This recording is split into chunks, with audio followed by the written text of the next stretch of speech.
and welcome or welcome back to my channel. My name is Ali and here I just talk to myself about books, and then someone, maybe you, may or may not watch this at a later date. So this is the second, although I'm not sure what order I'm going to be posting these yet, of two videos focused on 25 books in 2025. So in the other video I spoke about the 25 books that are currently on my physical TBR that I would like to prioritise in 2025, whereas in this video I would like to talk about the 25 books that are being released in 2025 that I am anticipating the most and would like to read. So let's get started.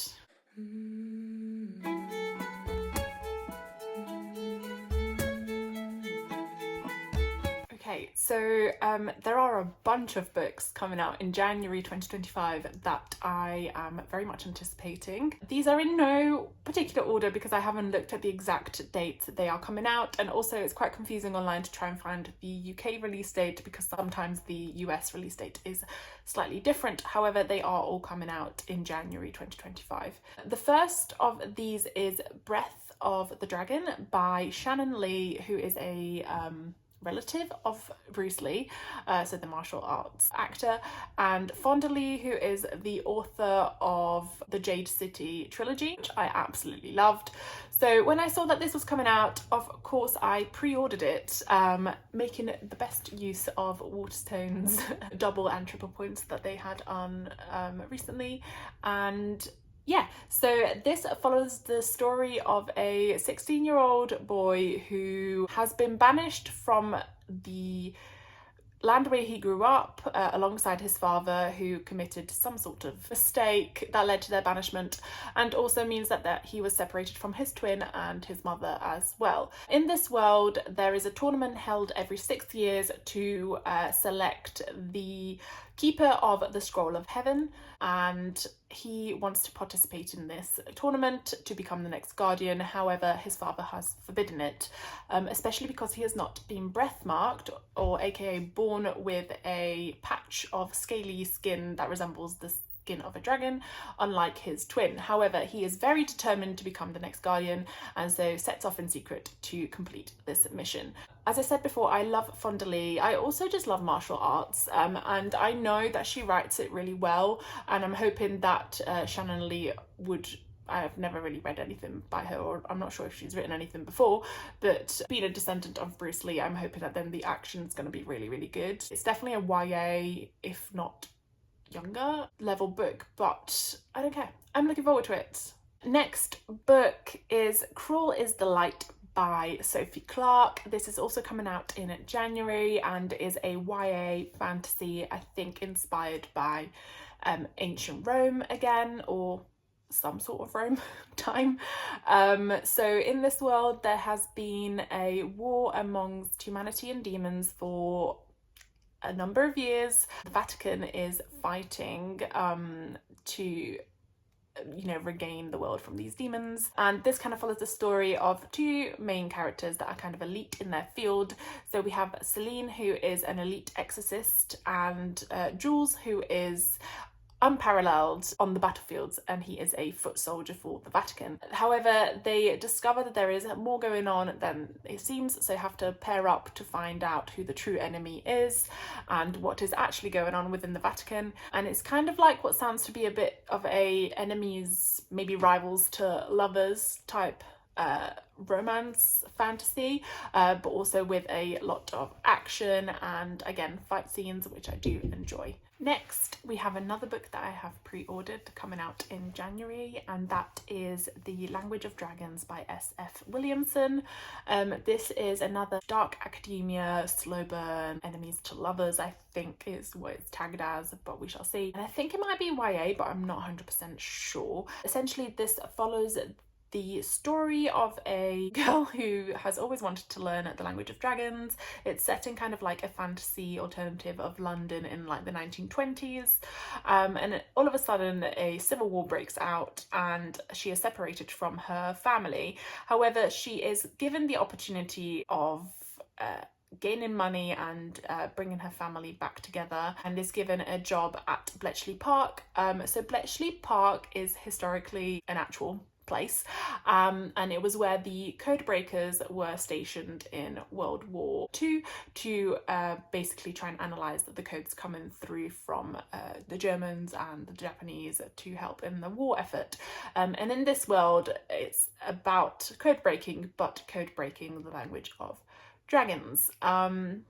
And helping to fight and win the war. So it's kind of a bit of a spin on history, and yeah, it just sounds really good. And again, I've ordered the Waterstones special edition, which is absolutely stunning, and it just sounds really interesting and really fun, and I'm very much looking forward to it. And I'm excited to read a book about dragons that actually heavily features dragons. Next we have Watermoon by Samantha Soto Yambao. This is also due to come out in January 2025, and I think it might end up being one of the subscription picks for a couple of subscription boxes. So I haven't pre-ordered it or anything because I think I might end up getting it in one of those boxes, but we shall see. And this is the story of Hannah, who inherits a magical pawn shop where you can trade your regrets basically for other things, and is only able to be found by those who are lost. However, on her first day as the shop's new owner, she finds it ransacked and also finds out that her father is missing. So she ends up setting off with this physician who she meets at the shop to find her father and work out what's happened. So it's meant to be kind of like a, you know, cute, mysterious type story. It's tagged as being perfect for fans of Studio Ghibli, which I am, and also fans of When the Coffee Gets Cold, which I love. So it just sounds perfect, and I'm very much looking forward to it. I remember seeing the stall at Yalk and it looked really good. Next we have none other than Onyx Storm by Rebecca Yarros. This is the third book in, I don't even know what the series is called, but anyway, Fourth Wing series. So I read Fourth Wing and Iron Flame last year, and was it last year or this year? Again, I don't know, it was last year for sure. So I read Fourth Wing and Iron Flame. I enjoyed Fourth Wing. Iron Flame a little bit less because I felt it could have been like half the amount of pages, and still we would have got to the same point in the story, and there was a lot of miscommunication, which isn't my favourite trope. However, the ending of Iron Flame has made me want to continue with the series, so I must pick up and read Onyx Storm. So Fourth Wing is the story of Violet Sorrengail, who has always wanted to become a scribe, however is forced by her mother, who is a war general, to enter or attempt to enter the training college that I cannot pronounce the name of, I think it's Bascaeth, to become a dragon rider. Now, Violet has some weaknesses, so she struggles with Ehlers-Danlos syndrome, so she's got some problems with like her joints and stuff and flexibility, etc., and she struggles to kind of do lots of physical activities. So her becoming a dragon rider isn't really top of her list, but also her brother passed away by being a dragon rider, so she is you know, not looking forward to this, and a lot of people who attempt to make it don't make it. However, she passes, makes it into the academy, meets the leader of the rebels, Xaden, who is, you know, your typical dark hair, dark eyes, shadow daddy type vibe. And yeah, there's that story. I won't go too much into it because I don't want to spoil it for anyone who has not read it. Iron Flame obviously picks up where Fourth Wing left off, and Onyx Storm hopefully will pick up where Iron Flame left off. So there we have it. I'm definitely looking forward to that one, and I'm hoping it will be better because it has taken longer to release, so I'm hoping it will be more heavily edited than Iron Flame was. And yeah, next we have another book in January. There's so many in January, and that is Immortal by Su Lin Tan. Su Lin Tan wrote one of my favourite duologies, kind of mythology based duologies, which is The Daughter of the Moon Goddess and The Heart of the Sun Warrior, which I really enjoyed. Now this is a new standalone, is it a standalone? I think it's a standalone. This is a new book anyway, it's not related to that, based also on Chinese mythology, and it follows the story of Li Yan, who has taken over the throne of the country and is aiming to end the treaty between her realm and the immortals that used to protect the people. However, to be able to do this, she needs to find out their secrets so that she can kind of strike from within, and so she strikes up an allegiance with a god that she should be fearing, which is the god of war.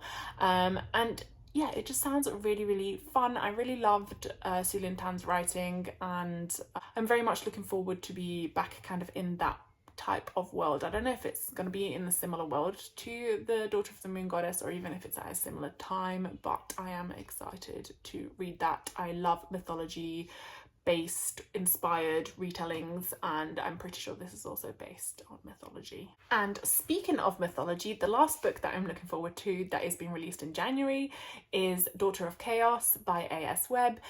This is based on Roman or Greek mythology. I think it's Greek mythology, and follows Danae, who is daughter of a fisherman who starts to develop these powers that are related to this tree that bears golden fruits. She doesn't know what the powers are or how they came to be, and wants to find out more about her destiny, so she teams up with Heracles, who is Hercules, and his kind of troupe of people, and together they go off and do their quests. However, they then get embroiled in some sort of thing going on that could lead to the end of the world, so they have to try and work to save the world. Again, it's one that I'm very much looking forward to. I think it's YA, and yeah, I can't wait for that one, and I'm looking forward to adding it to my mythology shelf. And next is one of my most anticipated sequels ever, never mind of 2025, and that is Heavenly Tyrant by Jiran J. Zhao. And I hope I pronounced that correctly. And I've been waiting for this book to come out for years. So there was a delay because the publishing house wasn't paying the author properly, and I was more than happy to wait. However, since it's been announced that it's actually coming out in February of 2025, I am now literally can't wait any longer. So this is a sequel to Iron Widow. So Iron Widow is essentially kind of a fantasy sci-fi reimagining of the Tale of the First Empress. So it follows the story of Wu Zetian.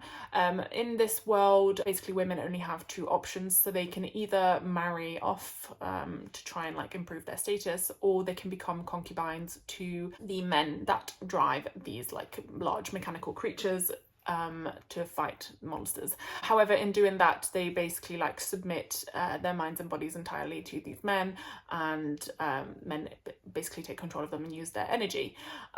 She decides she does not want to marry, and instead she enlists as a concubine.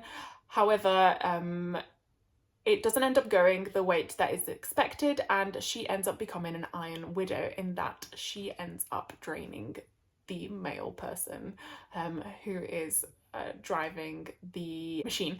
So she ends up becoming kind of a bit of an outcast. People are afraid of her, and also they don't want her to live. But she ends up teaming up with her old friend and also a new character, and yeah, it's kind of all going together. Yeah, I really, really loved it. It's kind of like a very feminist, like overtly feminist book, and I really, really enjoyed it, and I'm very, very much looking forward to the sequel. Again, because of the way the first book ends, I've been waiting to find out what happens next for so long, and yeah, I can't wait no more. Next, we have a romance book, which is very unlike me. However, I have liked Ali Hazelwood's books before, so I've read Love Hypotheses and Love Theoretically and enjoyed both of them. I have not read Bride, so my experience of Ali Hazelwood is only in kind of like that STEM romance realm, and in February she is releasing a new book called Deep End that is kind of like a new adult romance, which is set in a college and is between a diver who is recovering from injury and a world champion level swimmer. And yeah, this kind of like, I think it's going to be like rivals to Lovers, I'm not sure, but yeah, it's just going to be hopefully like a fun romance, spicy read. And sometimes I just like some of those to break up the heavier books, and I do like Hallie Hazelwood's writing. I think you know what you're going to get. A lot of the time it's quite similar and the tropes are quite similar, but I don't care, because if it's fun and it's good, what's the problem? And I know I just said that romance books aren't always my favourite genre, but actually I have another romance book that I'm very much looking forward to and anticipating in 2025, also in February, and that is First Time Caller by B.K. Borison. I have harped on and on and on about Love Like Farms series that I really loved and enjoyed. I read all 4 books and finished that series off this year, so 2024, and I just love B.K. Borison's writing, so I am very much looking forward to her new book, which is set in a completely different kind of town and world. I think is meant to be inspired by Sleepless in Seattle, a movie which I loved with Meg Ryan and Tom Hanks.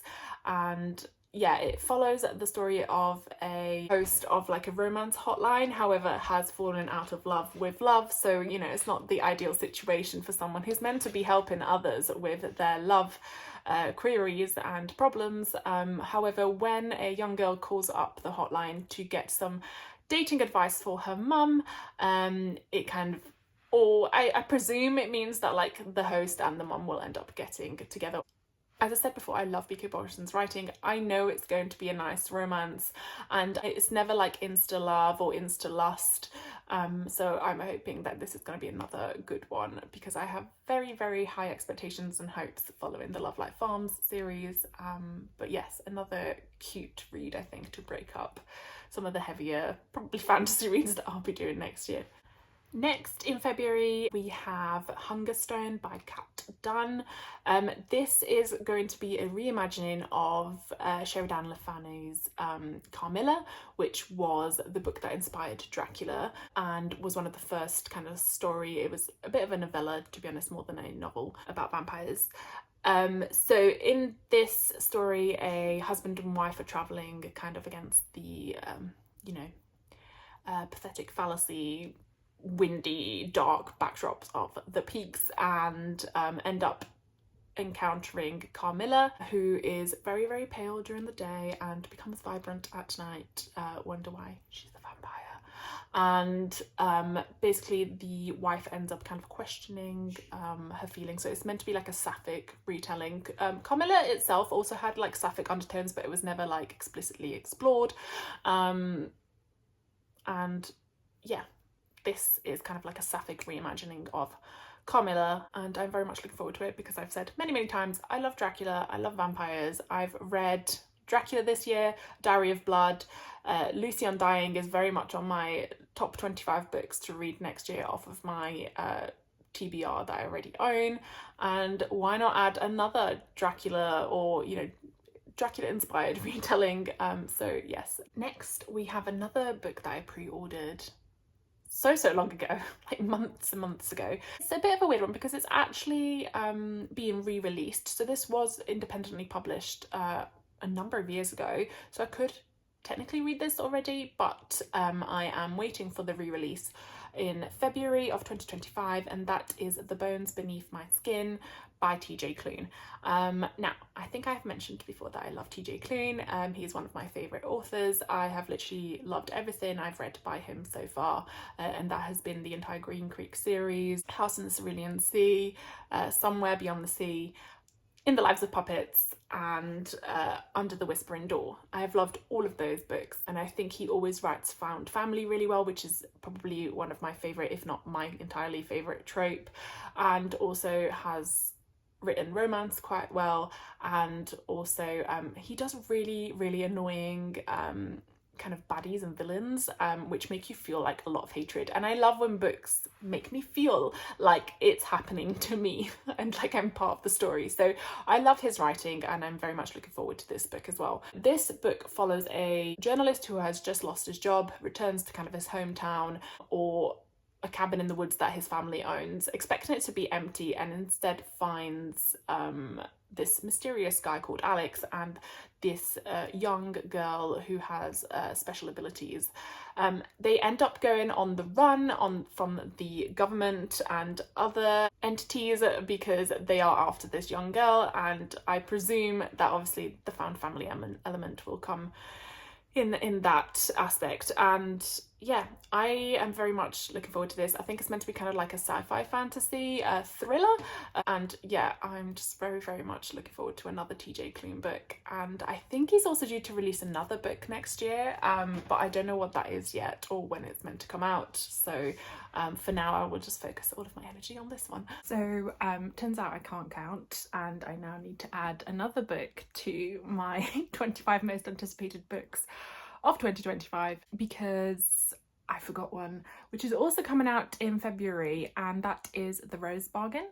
It has been slated as being like Cruel Prince meets Bridgerton. I don't know if it's going to be a series, but I think it might be. And I mean, I love Bridgerton. I love The Cruel Prince. So I feel like I'm going to love this as well. In this world, debutantes are made to, or expected to, make a bargain in exchange for like qualities that will secure them like a good hand in marriage.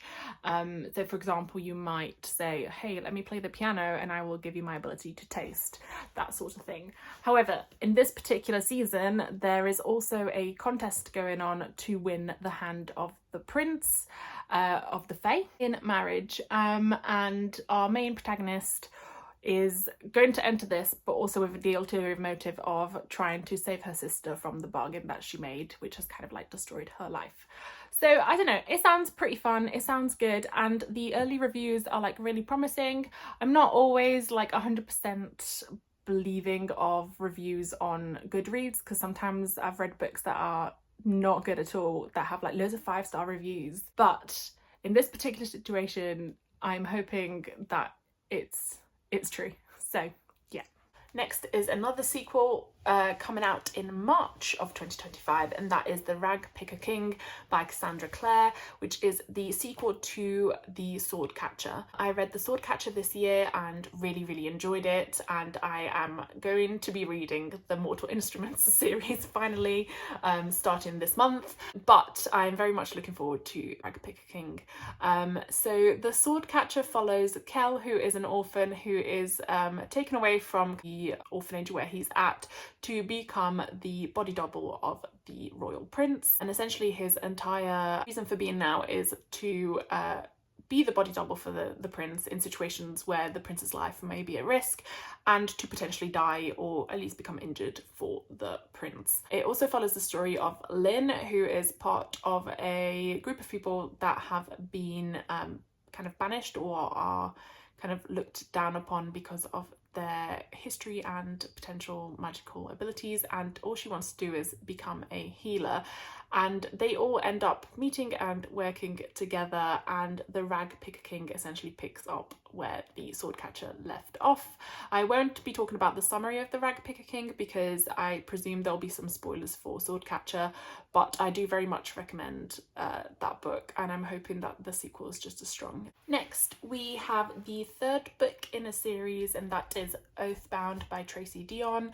This is the third book in the Legendborn cycle series, which starts with Legendborn and then is Bloodmarked, I think, is a sequel. I read both of those. I really liked Legendborn. Bloodmarked I liked it a little bit less because I found Bree, the main character, to be a bit insufferable, and I am a little bit curious to see how this story continues, so I have been anticipating this book and do want to read it. But also I think this will be the make or break for whether I continue and finish off the series or not. I think originally it was meant to be a duology, however then it's now become kind of like a quartet. And yeah, I don't know, I think the second book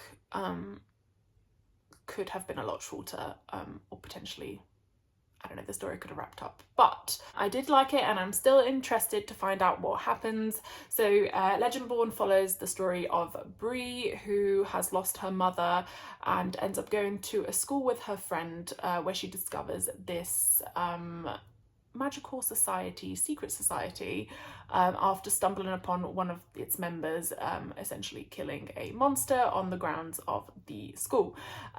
It's meant to be inspired by the the tale of King Arthur and the Knights of the Round Table, and essentially this magic society is made up of people who are the scions of the knights and King Arthur.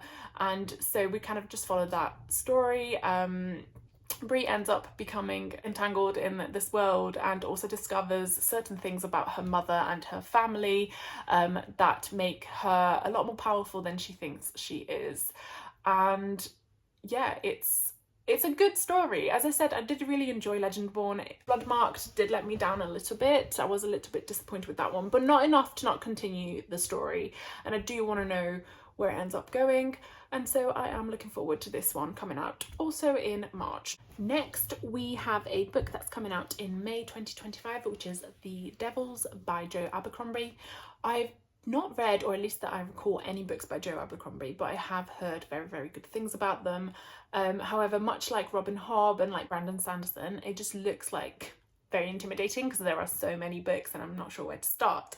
So why not start with this epic fantasy, and is set in Europe, where there are plagues and monsters and poverty ravaging the land. The dark elves are due to come back and kind of kill everyone, etc. And this band of misfits is due to help. So it's like a band of convicted monsters. It sounds a little bit kind of like a merge between like Suicide Squad and like Dungeons and Dragons type vibes. But yes, so this band of misfits must get together to try and save the realm and restore this new king onto the throne, and it just sounds really good. I think I have an inkling this might end up being one of the potentials for the new Fairy Loot Epic Fantasy subscription, which is a quarterly subscription.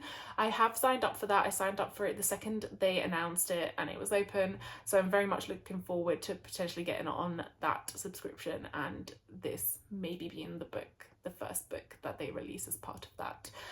But if not, I will probably be buying it anyway, because it does sound very good and I do love a good epic fantasy, and especially one that has like quests and misfits and things like that in it. Next, I have another anticipated book which is instead coming out in June, and that is Bury Our Bones in the Midnight Soil by V.E. Schwab. So The Invisible Life of Addie LaRue is on my priority list of books I already own to read in 2025, and I actually know nothing about this book. There's very little information online, but the very short blurb does sound really interesting, and I've also heard a few different people are anticipating this book and I'm intrigued. So this is definitely one of my 25 and most anticipated reads of 2025. I will just quickly read the blurb because it's very, very short. So this is Santo Domingo de la Calzada in 1532, London 1837 and Boston 2019. So I guess it's a split timeline. Three young women, their bodies planted in the same soil, their stories tangling like roots. One grows high and one grows deep and one grows wild, and all of them grow teeth. I'm sold. I don't care what it's about, I want to read it. So very much anticipating this book as well, and I'm hoping I like V. Schwab's writing because I want to join the V. Schwab fan club. Next, we have yet another sequel coming out in July, and that is Lore of the Tides, which is the sequel of Lore of the Wilds by Annalee Sbrana. This is the first book that Fairy Loot did as part of the Romantasy subscription box, and it's one of only 3 that I have actually kept. I did really, really like Lore of the Wilds. It is a romantasy series and there is a little bit of spice, but it's not the main focus of the book, which I really liked. So this follows the story of Lore, whose village is kind of trapped by Fae in a forest, and she is really wanting to get out there and also save her village, but also just explore the world. So she ends up making a deal with a Fae lord to be able to leave the village and try and gather magic to be able to save her family and friends. And yeah, there's a love triangle, there's a lot of plot twists, and it's really good, and I am very much looking forward to the sequel, especially because of the big plot twist at the end of the first book. But yes, I don't really want to say too much more about that one because I don't want to spoil it. Next we have another sequel. I'm starting to see a theme in these books. The majority are sequels of books I've already read. But another anticipated read for July 2025 is Ascension by S.T. Gibson, which is the sequel to Evocations, which I read earlier this year and really, really enjoyed. I love S.T. Gibson's writing and I just want to read everything she's written. So here we are. This, as I said, kind of picks up where Evocations left off. I won't talk about the summary of this book because I don't want to spoil Evocations, but Evocation follows the story of David, who is an attorney but also has the gift of medium and is quite arrogant. And when the devil comes to collect an ancestral deal that was struck, that is going to massively impact David. He seeks out his ex-boyfriend Reese to help him and his now wife Moira, and they end up kind of working together, and it's not a love triangle, like a polyamorous relationship, I think ends up being. But basically there's a lot of kind of like medium witchcraft, etc., things like that, and it's very atmospheric. And even though it's coming out in July, I think it's one that I will probably save until like September, October, November time. But yeah, again, I think I got the first edition, was it Fairy Loot or Illumate Crate? I can't remember. I think it was Fairy Loot. So I'm hoping they also do the sequel and I will try and get a matching edition. Next we have probably one of my most anticipated reads ever of 2025, and that is Catabasis by Rebecca F. Kuang. I have read everything Rebecca F. Kuang has written and published, and I love her writing, and I know very little about this book and I don't care because I know I will love it. So this is another standalone novel. It's this time a dark academia. What I really, really love about Rebecca F. Kuang is that she writes so many different genres and she writes them so well. So we have the Poppy War trilogy, which is kind of like an Asian inspired dark fantasy, like grim dark fantasy. We have Babel, or Babel, which is obviously it's kind of like dark academia, but you know, inspired by colonialism and kind of like the use of language, etc. And it was kind of like this magic system. And then we have Yellowface, which is a satirical dark comedy type thing that again focuses about like the publishing industry and racism and the appropriation of culture, etc. And now we have this book, which is, as I said, a like dark academia type story where two academic rivals must travel to hell to save the soul of their advisor. I don't know anything more than that, and I don't think there's too much information out there about what else it's going to be about. I know Rebecca is also writing another book, or at least this is what she mentioned when I went to see her for the Yellowface tour, which is going to be like a family saga, and I'm also very much looking forward to that, but there is no information yet about when that's going to be released. But yeah, I will literally eat up anything that R.F. Kuang publishes, so gimme. Next we have the third book in the series, also coming out in August, which is Yuli by S.J. Jones. This is part of the Guardians of the Dawn series and follows Yuli, who is the Guardian of the Wind. Spoiler alert. Again, I won't really talk too much about that because it is the third book, but the first book is called Zara, the second book is called Amy. But yeah, Zara essentially follows Zara, who lives in a world where a plague is ravaging the country and turning people into monsters, and there is a belief that this is being caused by a demon. Now, magic has been outlawed in this country. She has magical powers, so has to hide them. However, she ends up bumping into this other character, and together they find this secret society called the Guardians, and she needs to basically find the elemental warrior within to help save the world and also help these people that are being turned into monsters by the demons. And it's heavily based, I would say, on, or at least very much heavily inspired by Sailor Moon, which I love. I grew up watching Sailor Moon, so I really like that sort of vibe, and I really like S.J. Jones' writing. It's kind of fun, you know, it doesn't take itself too seriously. There's a lot of like just funny moments in the book. It's definitely what I'd say maybe like YA, but it's really, really fun and enjoyable, and yeah, just a nice read, especially for summer. So I'm very much looking forward to book 3 of the series, and again I hope it's one that Illumicrate will continue to do as special editions, because I do have book 1 and 2 as Illumicrate special editions, so I would like to complete the set. Next is another sequel coming out in September, which is The River and the Star by Gabriela Romero La Cruz.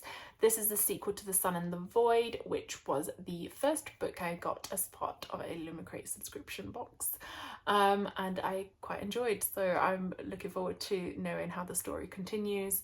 But essentially it follows the story of Raina, whose kind of life is turned upside down when she goes to visit her grandmother, who she's never really met or kind of got along with. There's magic involved, it's definitely a fantasy, and yeah, like a bit of found family vibe. There's some rivalry, etc. I might have to reread it because I don't remember too much of it, but you know, I've got some time because this isn't coming out till September, but I do remember enjoying it, and I do want to know how the story continues, because it does again leave on a bit of a cliffhanger. Not the sort of cliffhanger where you're like, oh my god, I hate my life, but the sort of cliffhanger that does make you you know, intrigued into what happens next. Next, we have a book being released in November 2025, and that is The Last Contract of Isako by Fonda Lee. I've already spoken about my love for Fonda Lee in this video, so I'm very much looking forward to this book. This is a cyberpunk space opera following the story of a battle-worn samurai's last mission, which kind of throws her in a world of like, you know, action, danger, espionage, etc. And I really love Fonda Lee's writing. She does like politics really well, she does world building really well, and character building, etc. So I am looking forward to this. I don't know if it's going to be a standalone or the start of a new series, but I don't care, I will read it, because as I said, I loved her writing, and also the story just sounds really interesting and different from what I've read of hers before. And last but not least, also another very highly anticipated sequel, and that is The Strength of the Few by James Islington. This is the sequel to The Will of the Many, which I read I read last year, and I absolutely loved, and I'm very much looking forward to the sequel. I've been following James Islington's website for updates. I think he posts every like quarter or so, every like 3-4 months, and I've just been like waiting. So this doesn't have a release date yet, but is slated to be released in 2025. I believe he said in his latest update that he is expecting for it to go to final edits in May, so we're probably looking towards the end of 2025 for this to be released.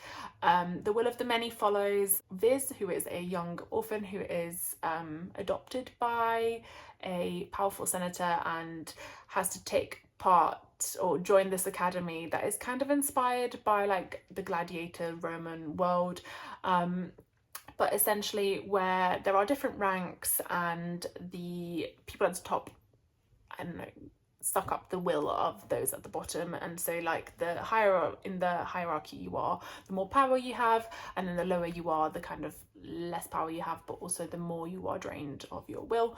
And yeah, it's just, I need to reread it because I loved it so much, and also I just want to have it really fresh in my mind before I read the sequel. But there's just so many plot twists, the world building is amazing, the action's really good, the character is, you know, great. I love like a good main character, and yeah, I just can't wait for that sequel as well. Okay, that brings us to the end of this video. I feel like I've talked for a very long time, so apologies, and also I definitely rambled on for parts of that video, so if none of it made sense, don't blame me. It's, you know, it's Sunday, it's dark, I'm tired, whatever. But yes, thank you for sticking around. those were my 25 most anticipated book releases of 2025. There'll probably be more that I'm not yet aware of or that I've forgotten, but you know, we got to 25, so that's what matters. Subscribe if you'd like to see more videos, pop a like, and see you soon.